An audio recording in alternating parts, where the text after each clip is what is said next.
Buddy, are you there?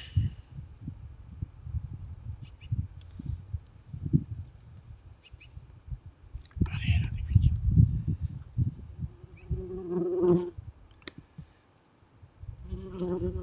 Jeez, buddy's through.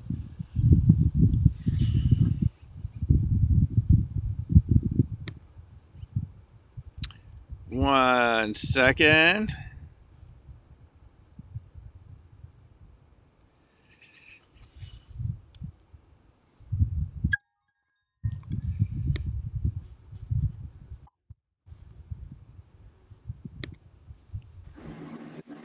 Okay, yay! There's Doc. All right, buddy, go. Take it away. Oh, cool! Wow, we're actually working. It's great, and the video quality looks great. Hey, gang, we love you. I hope you can bear with us through this process. You know, we want to bring you the best quality we can, and Doc is doing all of this stuff on in the middle of the woods. So, oh, hi, Melissa. I can see the little chats as they come up on screen now. This is so cool. Yes, hi, Melissa. Is our audio? Yeah, it's sounding good, buddy. Everything's sounding good. Oh, wonderful. Great. It's actually working. This is awesome. Yeah. So I think, do you want to dive into fractals more and finish that up, or do you want to do the quiz first, Doc? What do you say? So what fractals, the reason fractals matter, and I discovered this back in the 90s. It was like an antidote to normal linear average mediocristan thinking, as Nassim Taleb calls it. The fractals are the way things really look, like trees and our bronchial structure and hair. Roughness, that's what Mandelbrot, Benoit Mandelbrot, who worked at IBM, near where I grew up in Armonk, New York. He discovered the idea of fractals in line noise. These are self-similar shapes that don't have any particular scale. And the closer you look, the more detail you see, which looks like the largest scale. But it never resolves to a line, the way reality really looks. Because isn't it true, buddy, when you look out there, you don't see a lot of lines? So, no, you don't. And you see a lot of what looks like it could be chaotic and undecipherable stuff. But when you find out these keys, the keys to nature and growth, like fractals and phi, Fibonacci, and you see they're all integrated. And it takes something as chaotic as the branch structure of the trees right behind you, Doc, that we can see over your left shoulder. Something like that used to be considered chaotic, but now we know we can use phi, Fibonacci, and especially fractals to describe their growth.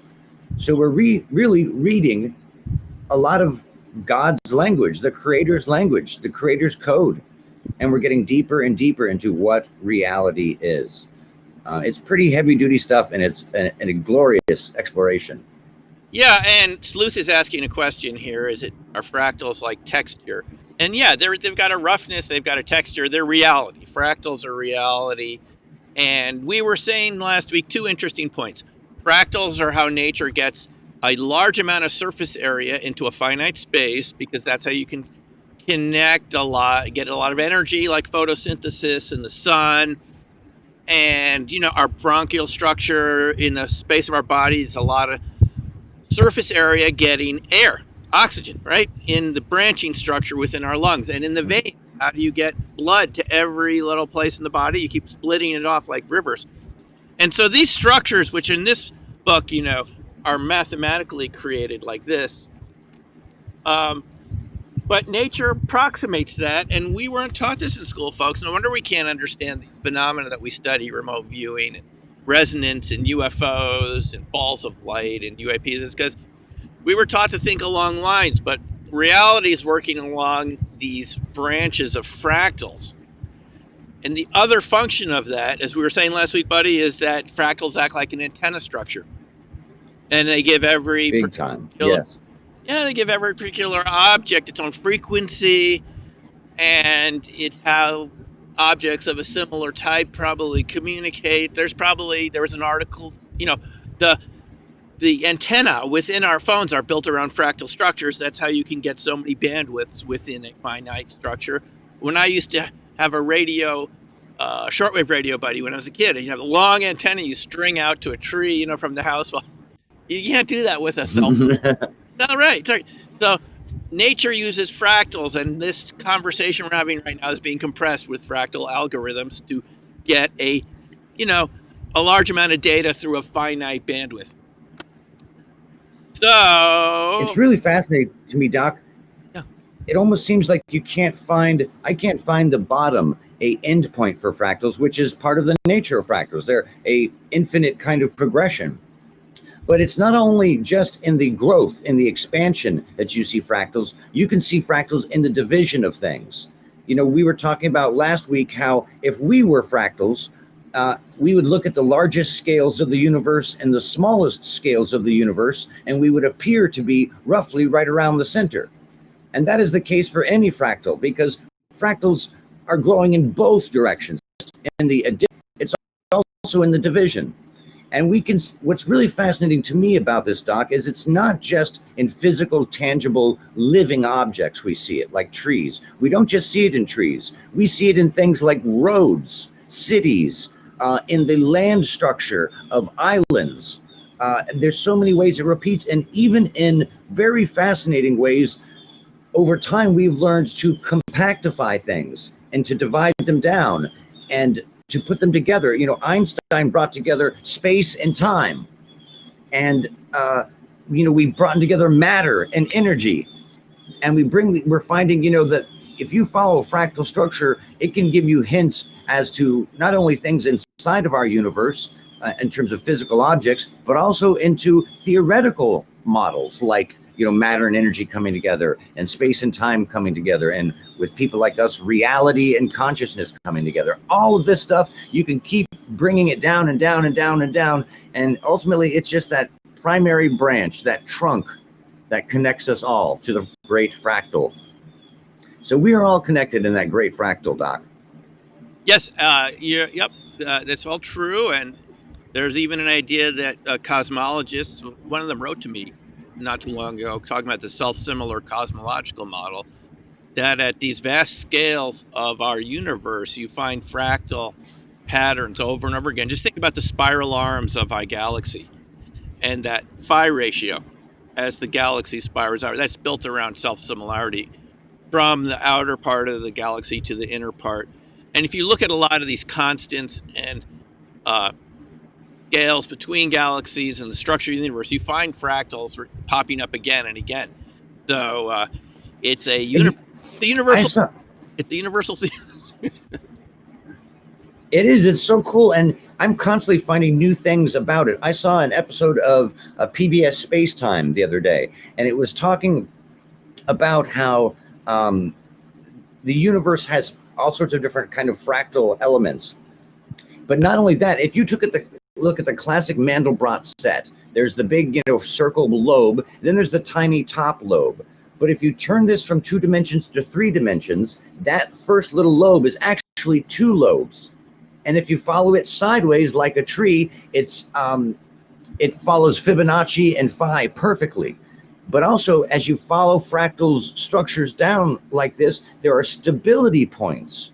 It's not just constantly branching into infinity. There's also stability islands. Yes. As you go through a mega fractal scale, and it's I think there's things about the universe we don't know yet.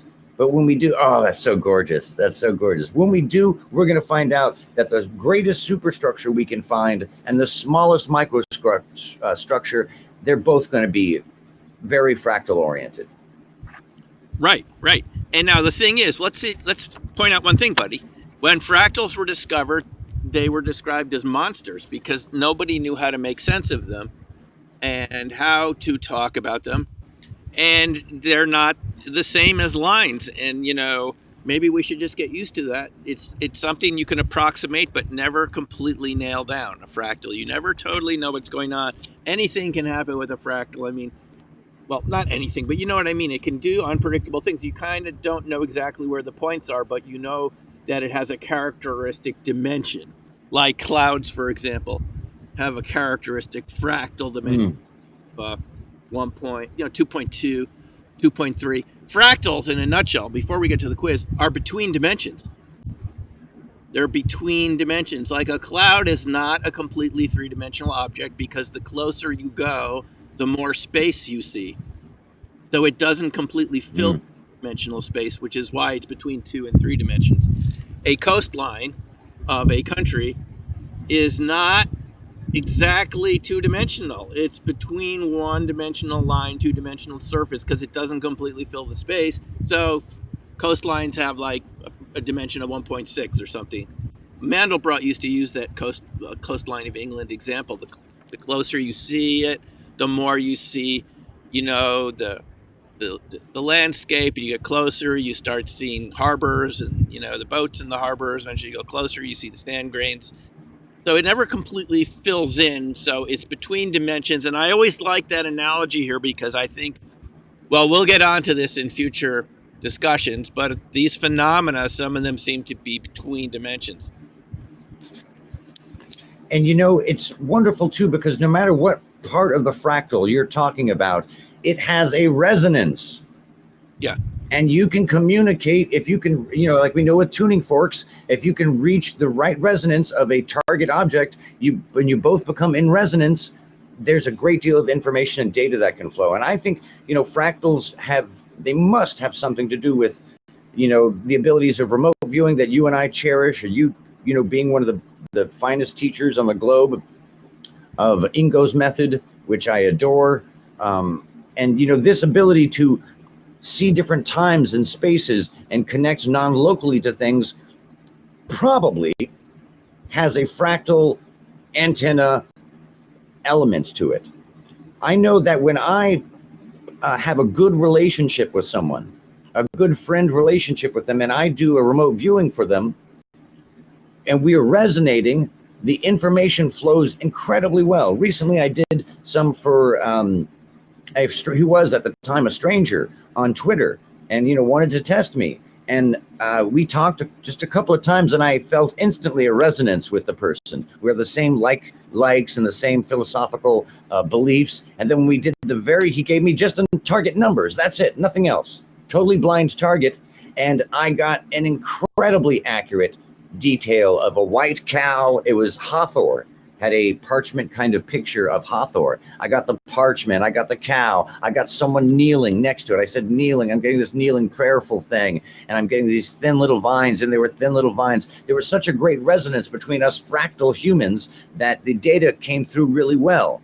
And it's also true with even things like CE5. If you're all together of the same resonance, it can work great. But if you have one person who's out of tune, who's not with the fractal, it's going to hurt your chances of CE5. And I think this connectivity across distances, non-locally, may or may not have a fractal element, but I suspect it may. Right. Very good points. Yep, it's so more than it is about the substance, and that is where this is all going, folks. Just preview of coming attractions is we haven't